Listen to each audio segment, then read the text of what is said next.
and also in the legal front. One of our contributors, Brian Spitz, he does a great job bringing us content not only for the show directly here on The Price of Business, but also at priceofbusiness.com, both with columns and his podcasts that are doing that you just recently launched. Tell us a little more about your company and about the podcast, Brian, and then in a moment, let's introduce your guests. Yeah, my name is Brian with Big State Home Buyers, and we are a local company that buys property quickly from sellers who either inherit a house or just have a house they don't want to fix or repair or put on the market, whatever. We buy the house, we do all of the title work and everything in-house and move to a quick cash closing. We also work with investors in the state, particularly in Houston, and we sell investment properties that they can add to their portfolio to use as rental property or for flips. So we service both buyers and sellers. Awesome. And your guest today? My guest today is Gary McNeil, and he is the executive director of the Texas Board of Legal Specialization. Very good. Yeah. And your topic? We just want to find out a little bit more about what the Texas Board of Legal Specialization is and why it's important for consumers to get a board certified attorney. And so welcome to the show. Thanks for making the trip to be here. Thank you for having me. And where did you make the trip from? From Austin, Texas. Wow, yeah. So you left Weird for Normal for a couple hours. I did. I'm sorry, I couldn't resist. I love it. I love Austin to visit. I like to come back to here afterward. But most people from Austin, I know they kind of feel the same way. They like to come and visit and eager to get back. That's pretty much the case, yeah. Brian, queued up with your first question for us. Well, first tell us what it's TBLS, the Texas Board of Legal Specialization. Can you give us a little bit of brief information about what it is and what kind of attorneys join? Certainly. TBLS was started in 1974, first group certified in 1975. Collaborative effort between the State Bar of Texas and the Supreme Court of Texas to recognize that specialization already existed in the area of law. It was just a matter of recognizing it and managing it. Developed a system of encouraging attorneys to become proficient, knowledgeable in an area, become certified, and then they could advertise that certification to the public, providing the public a benefit with someone who is knowledgeable in a specific area of law. Yeah, and I read that it looks pretty rigorous what it takes to join it. What kind of attorneys join mostly? Right. Well, you've got to have a minimum of 5 years practice to qualify, and 3 years of concentration in the specialty area, and that's always the 3 years right before filing the application. Then after the application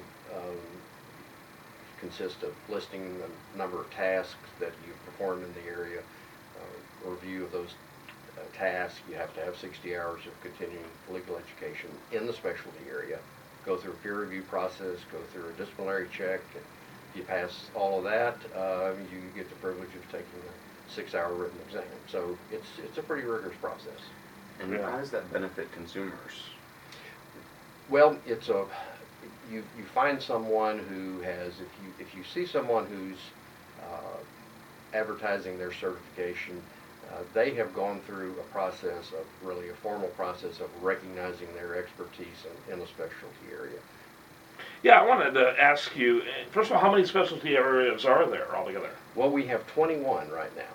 Mm-hmm. And the minimum number of years is 3 years before you can apply for a specialty? 5 years of licensure, but 3 years concentration in the specialty area. And you have to document how you were specializing in that area. You have to document various tasks. We go through a peer review process so that colleagues in the area have a chance to provide an evaluation of your knowledge and abilities in the area. Yeah, and before I ask Brian to ask the next question, what's your website over there? It is www.tbls.org. Thanks, Brian. And how would somebody find a board-certified attorney? And I just wanted to comment, actually, it's really interesting because you see people advertise, doctors and attorneys, that they're board-certified, and I think as a consumer what I didn't know is that all attorneys had to belong to some board to be certified. You're not required. It is a voluntary program, but you can think of the medical profession when you think of it These are people who have concentrated in an area of practice, developed an expertise, and this is a way of recognizing that expertise and telling the public this is someone who has gone through some steps to get to where they are. And you can find attorneys all throughout the state. We've got them in the cities, yes, but other places too. Sherman, Lubbock, places in between. There's a search feature on our website. Also tied to a Google Maps feature, which will even allow someone like in Houston to find somebody in their zip code, somebody nearby that they can consult with on a problem. Yeah, what percentage of attorneys decide to get that board certification?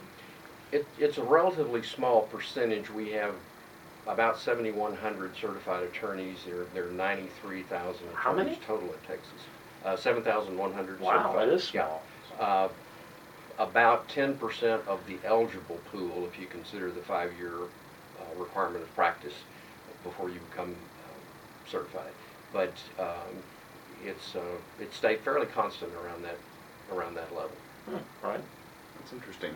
So like large law firms, do those firms get certified as a firm, or individual attorneys within the firm get certified? All of the certification is individual. It's only tied to a person. Now we do have some members of firms who are certified, and in the firm directory they will indicate that listing, use the logo that we've provided them. But the actual certification is only given to an individual attorney. Is certification similar in every state? It really is very similar, and not all states have it. The other two most active programs are those in California and Florida, and all three of our programs are very similar. Yeah, very interesting. And again, Gary, go ahead and give your website. Certainly, www.tbls.org. And Brian, kind of tell us what people will learn over at your website, and which one in particular would you like them to go to? I'd like to send people over to bigstatehomebuyers.com, and that you'll learn all about the selling process for real estate. You'll also find access to this recording and video of this and many other things. We post a lot of blogs and articles. There's just rich with relevant information, both to real estate and things that are, tangents. And so, when you're talking about real estate sales and you're talking about, people actually need attorneys to clear up quite a few things that we come across. And, this is a great way for us to recommend that people reach out to the Texas Board of Legal Specialization and find an attorney for their area practice. Well, I think Gary coming all this way to be with us. Thanks so much. Yes, thank you You're very welcome. much. Thanks for having me. When we come back, more for you. Do want to remind you the best content here shows up over there at usdailyreview.com. While they're like it on Facebook, follow it on Twitter.